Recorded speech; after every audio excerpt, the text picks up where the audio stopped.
미국 저번 주 목요일 날 아침에 미국의 기준금리가 결정이 되었습니다. 미국 연준에서 파월 의장이 발표를 했었죠. 미국은 기준금리를 내렸습니다.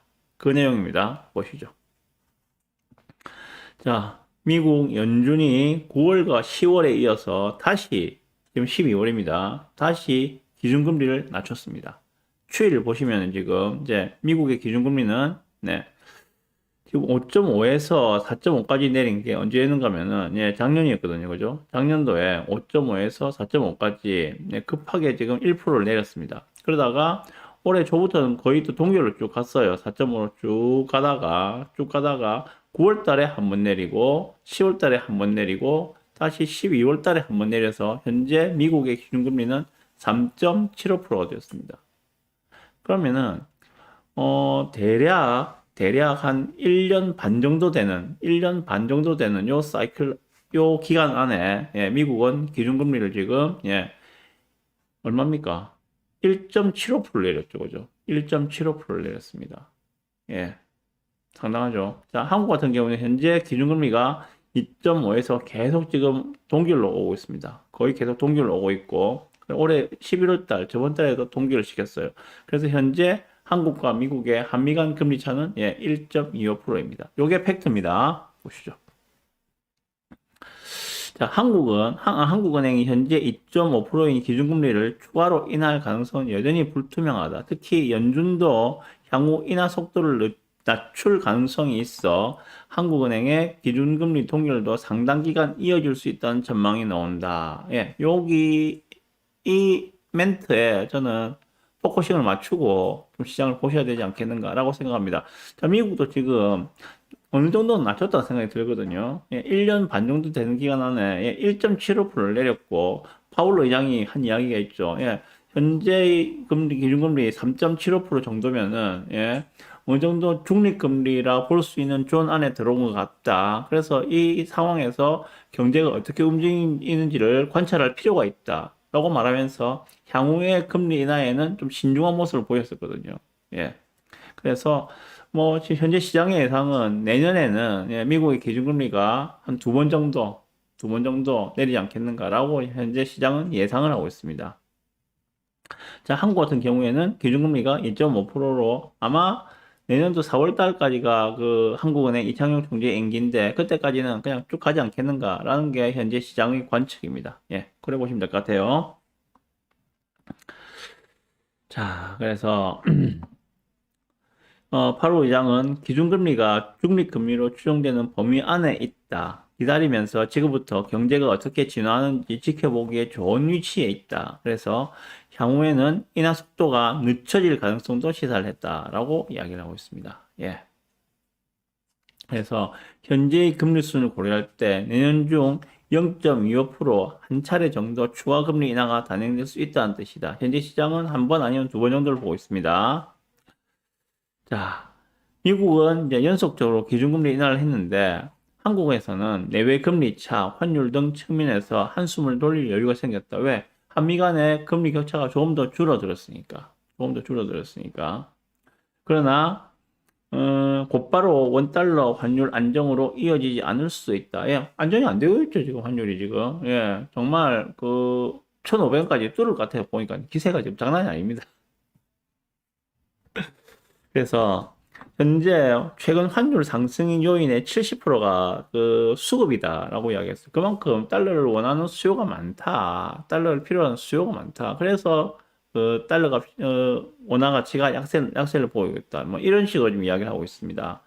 달러 수급 요인이 해결되지 않는 한 내외 금리차 축소만으로는 원화 가치 하락을 막는데 한계가 있을 수 있다. 뭐 이런 식으로 이야기하고 있습니다. 자, 여기에 대해서 제 의견을 말씀드리겠습니다. 자, 드디어 미국의 기준금리가 3%대로 내려왔습니다. 4%대를 뚫고 이제 3%대로 내려왔습니다. 보시다시피 한국의 기준금리는 2.5%예요.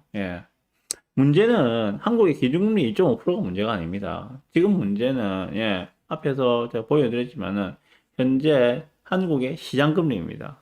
한국의 시장금리. 국고채 금리가 3% 수준이고, 은행채 5년물 AAA의 그 은행채 금리가 3.5% 수준이에요. 그래서 현재 시장의 대출 금리는 4.5% 이상이라 보셔야 돼요. 거의 4% 후반이라 보셔야 됩니다. 그게 문제입니다. 현재의 문제는요. 예. 기준금리만 가지고 현재 시장금리를 설명할 방법이 없거든요. 기준금리가 이 정도면은, 예, 시장금리는, 은행의 대출금리는, 예, 3.5% 정도가 나와야 돼요. 한만 높아도 4% 밑에 내려와 오는 게 정상이거든요. 그런데 그렇지가 않잖아요. 그죠? 거의 4% 후반대를 보고 있다는 이야기입니다. 1% 정도가 더 높다는 이야기예요.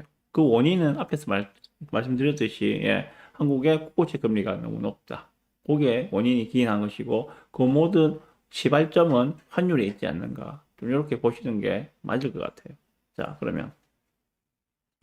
제가 올 여름에만 해도 방송을 할 때, 올 여름 정도만 하더라도 아마 연말쯤에는 한국의 기준금리는 2% 정도가 될 겁니다.